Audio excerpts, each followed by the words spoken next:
Coral. Coral? Oh, hey. This video is sponsored by Coral! Hey guys, it's AJYT Abbott here. Today we are finally, after about 5 long years, we are finally going to discuss The Walking Dead, The Ones Who Live. This has been 5, almost 6 years in the making since Rick Grimes left The Walking Dead back in Season 9, Episode 5, and Michonne left in Season 10, Episode 13. We weren't sure where it was going at the time. There was movies planned. Then all of a sudden we got news that it's not going to be a movie, it's going to be a series, and it's called The Ones Who Live, and we are finally here to review Episode 1. And let me just start off by saying, whew, wow. The Walking Dead is officially back. I mean, it never left, in my opinion. I have loved it all the way through. I enjoyed the spin-offs, well, most of them.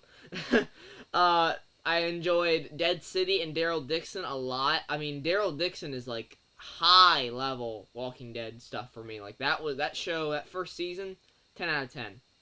And here we have Rick and Michonne returning. Andrew Lincoln and Denai Greer are back in their iconic roles. You also have another returning face, Jadis, played by Pollyanna McIntosh. She's not in this episode. We haven't gotten to her story yet. I'm looking forward to when we do. But, okay, Episode 1. So, Rick has been in this facility, this CRM facility, for years, okay? It's been 5 years since the bridge when we first catch up with him, and things get crazy, y'all, okay? I'm going to do a spoiler section for these reviews. I'll do a non-spoiler and then a spoiler section. But let me just tell you, things get crazy within like the first 5 minutes, okay? You are immediately thrown into this world, this new world that Rick Grimes is inhabiting. And I love it. The cinematography here, the production, dude, the people that made the show, this is not an episode, this is a movie. This is an hour-long episode, by the way. Or at least, it's close to an hour. It's like 55 minutes at least. That's pretty damn good. Looking forward to more of that. So, we get to see Rick. He's very, very depressed being in this place for that long. He's been trying to escape numerous times to try and get back to Michonne and everybody else at, the communities. And nothing's really worked. So, he gets offered a job by Okafor, Lieutenant Okafor. I believe he's the lieutenant. And he is played by, gosh, I can't remember the guy's name. I'll pop it up on screen, but he was great in this episode. Fantastic. Very interesting character. He seems to have a lot of respect for Rick. He sees how much of a leader he is, and he wants that in the CRM, the Civic Republic military. So, he offers Rick this job. He's like, I don't really want it. I'm just trying to get out of here, really. And he's like, Rick, you've tried to escape like 4 times. It's like, it's not going to happen, because apparently nobody in the CRM wants to escape. Nobody in the community, I mean. Nobody wants to escape because they want to just get to the city, because you have to be a consignee, which is what Rick is, for 6 years, and then you get to move to the city.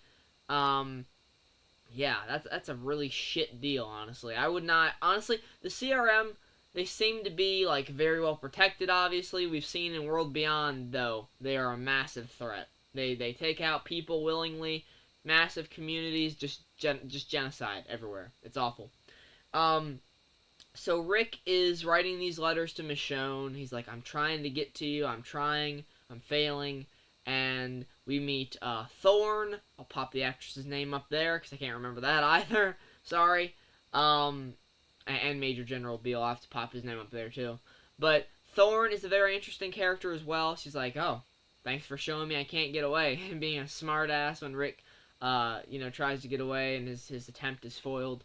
And she's an interesting character for sure, because she says that she's like she was in the South African Navy when they found her during the start of the apocalypse. We get a lot of lore in this episode connecting to other parts of the Walking Dead universe. I mean, there is Fear the Walking Dead stuff. There's Walking Dead World Beyond stuff. It is something really, really special. I love how it connects that, because World Beyond I'm not a big fan of. Fear the Walking Dead, I enjoyed it, even though it was flawed in many places. So seeing those two come together with the Walking Dead main universe with Rick and everybody, that's awesome. Um, Andrew Lincoln's performance in this is phenomenal, dude. He just really sinks right back into the role of Rick Grimes. I mean, it was like he never ever left, and I love that. This guy, he's just such a good, like, I don't know. He projects his voice so well. He's such a badass, man. Rick Grimes is just so badass, and I love it. Andrew Lincoln's just bringing his A game to every single part of this show. Major General Beale, actor name right there. He's from Lost, I believe I saw. Um, he is very interesting as well. We don't get much of him in this episode, but just right off the bat, like he is going to be a challenge for Rick, because he seems like a guy that is very hard to break, like a tough nut to crack for sure. We meet his son in The Walking Dead World Beyond, so I'm interested he's going to reprise his role in this show. I would assume so. It'd be weird if he didn't.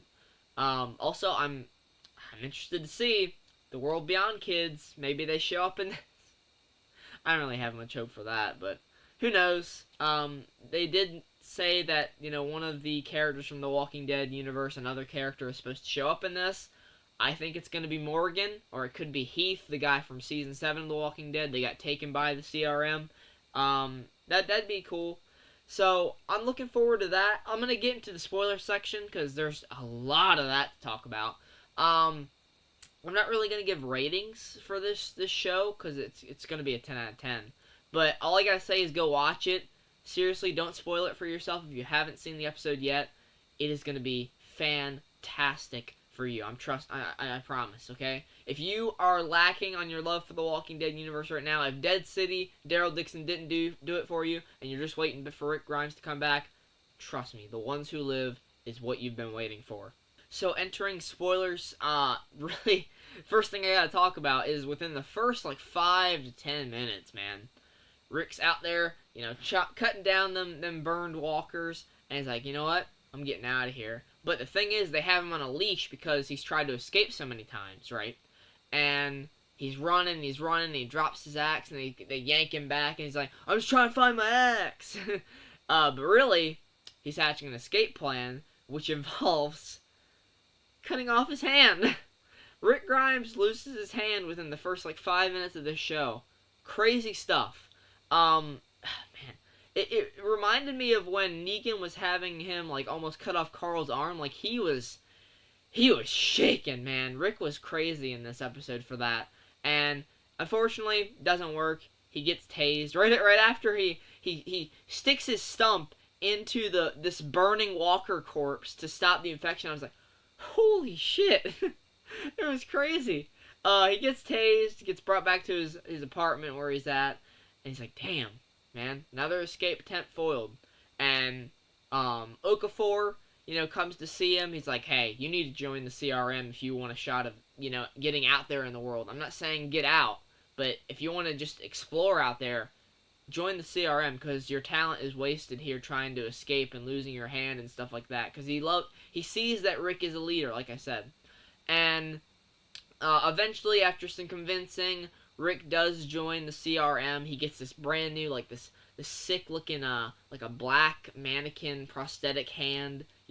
That's really awesome. And then he goes like that, and it's a spike coming out of it. That's gonna be something I'm gonna do for Halloween for sure. That's gonna be an awesome cosplay. I can't wait for that. So we get this awesome new weapon for Rick, and he's joined the CRM with Thorn and Okafor training him. And Okafor kind of pulls him and Thorn aside because he tells us, that the CRM groups people from A's or B's. A's are leaders. They, are someone that people want to follow, and they usually get killed. And B's are people that, don't really have a lot. They're trying to just get through it every day, be an everyday survivor. And Rick and Thorn would have been killed because they are very much leadership type characters. And fortunately, Okafor made a case for them, so that's why they're still here. So this Okafor guy is actually a really good dude. We get some dark, stuff with him though about his past. Apparently, He bombed Atlanta. So he was one of the people that bombed Atlanta way back in The Walking Dead Season 1. And he was also one of the people that bombed LA in Fear the Walking Dead Season 2. Remember the start of that? You know, they were watching the LA, landscape burn. That was Okafor. And then he was on track to bomb Philadelphia as well. But his wife was like, hey, we don't need to keep, liquidating these towns and stuff like that. And she had like 40,000 or 4,000? It was a lot of Marines. It was thousands and thousands of Marines, including his wife. And Okafor killed them all. Just so the CRM could do what they had to do. That was, dude, crazy. The acting on this guy, amazing. I don't know what else he's in, but I gotta go find whatever else he's in, because he's great. And Rick's like, I don't give a shit, what these bombs are about while you're covered in blood. I want to get out of here, And, Okafor outsmarts him. He's like, no, you already made your choice. You're here. So he moves him up, higher in the ranks. He tells him that he's going to set up this base, and Rick is like, look, it's time for me to just kind of give in. He's so tired of trying to escape. He loves Michonne. He wants to get back to her, but just can't do this shit anymore. I don't blame him. It looks to be stressful, this place.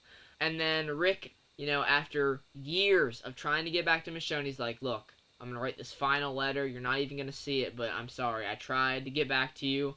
I failed. It's time for me to do something bigger with my life. So he joins the CRM full tilt. He's fully in it, even though in the back of his mind, he's obviously still thinking about Michonne and everybody. I don't really truly think he was 100% going with everything, but the thing that happens at the end definitely influences this decision. So during their, journey to this new base, Okafor gets hit all of a sudden. The helicopter gets attacked. By the way, I love the fact that, they have these little helicopter training simulators in the CRM. That was funny to me. Okafor gets hit, and you're like, what is that? It's hissing, and all of a sudden, boom! Okafor just fucking explodes all over Rick. He's dead.